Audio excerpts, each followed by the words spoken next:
What's up, everybody? I'm Chris Battistella at FFChrisB, and this is my Fantasy in Frames rookie profile, none other than tight end Ben Sinnott, a guy that most likely was an unknown name in January, but now we are in April, a few months after, and everyone is talking about big Ben Sinnott, 6'4", 250 pounds, 21 years old, has a college dominator percentage rating of 22.5%. So that's telling me that Ben Sinnott was a good amount of what Kansas State was doing on offense. He is in early declare, so that's something that you like to see for your incoming prospects. College stats at Kansas State, he was a running back a fullback for some time in his first year, won the Low Man Award from the boys at Pardon My Take, but 38 games played, 30 starts. It wasn't really until 2022 that he broke out, 31 receptions, 447 yards, and 4 touchdowns. Last year, he had his best year, 48 receptions, 669 yards, and 6 tugs, highlighted by some great contested catches and some plays where you just saw Ben Sinnott continue to make his stamp on being the tight end 2 of the class, my personal tight end 2 of the class as of right now. And when you're watching Ben Sinnott on tape, you see a lot of his strengths come through. He's versatile. He's lined up everywhere across the formation, in line, out on the slot.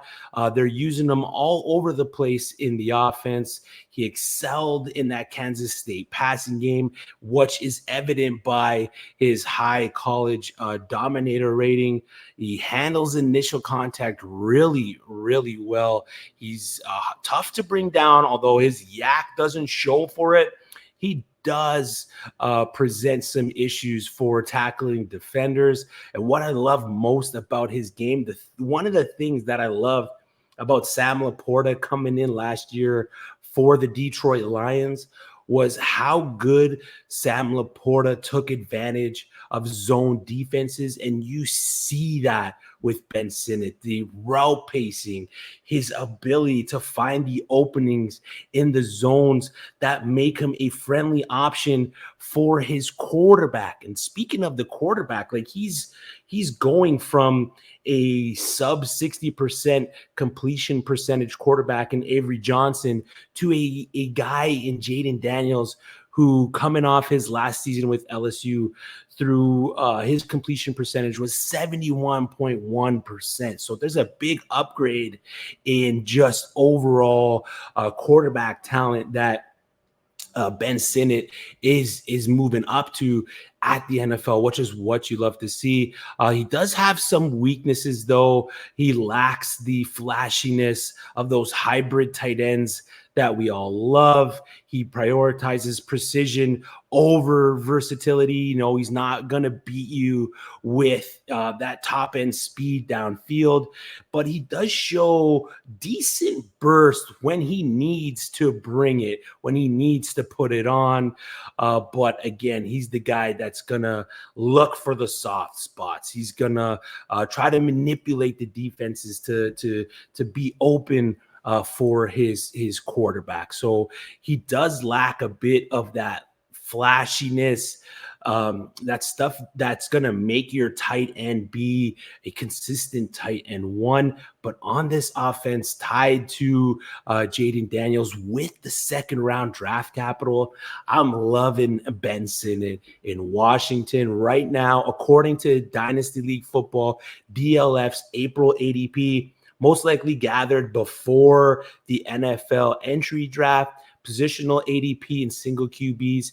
he was sitting at the tight end 4. That's the same as Superflex. Overall ADP 45 in single QBs, and in Superflex 44. The guys going around him, before him, Theo Johnson and Dylan Labe, and after him, Frank Gore Jr. and Jamari Thrash. I'm expecting that to change a ton. I wouldn't hate picking Ben Sinnott at the back end of the second. With how some of these running backs and wide receivers fell on day 3 into these entry draft, I don't mind taking a guy like Ben Sinnott up there in the back end of your rookie drafts, round 2. So that's where I would be comfortable taking them. I don't think I'm taking them above the day 2 wide receivers or the day 2 running backs at this point. Showed up at the combine, 4.68 40. Again, speed is not his asset. Vertical jump 40, broad jump 10'6", and a RAS score of 9.72. So just showed up on paper. Guy is an athlete. Fantasy-wise, it isn't going to be a direct path to success for Ben in that Washington offense. They did bring in Zach Ertz, who has a history with new offensive coordinator Cliff Kingsbury, but as a dynasty asset, Sinnott's value is for the years to come and not the instant payoff. I could see Jatavion Sanders drafted to the Carolina Panthers being the guy that gets that year 1 production out of the position, but Ben Sinnott being ultimately the tight end 2 for years to come in this class.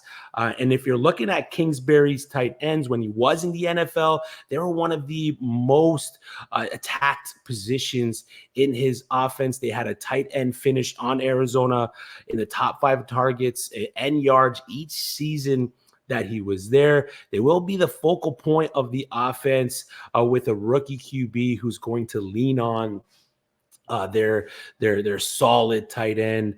I'm taking them above Zach Ertz in startups. I'm taking them. I got no problem taking them above Jatavion Sanders. Don't be afraid to invest in Ben Sinnott.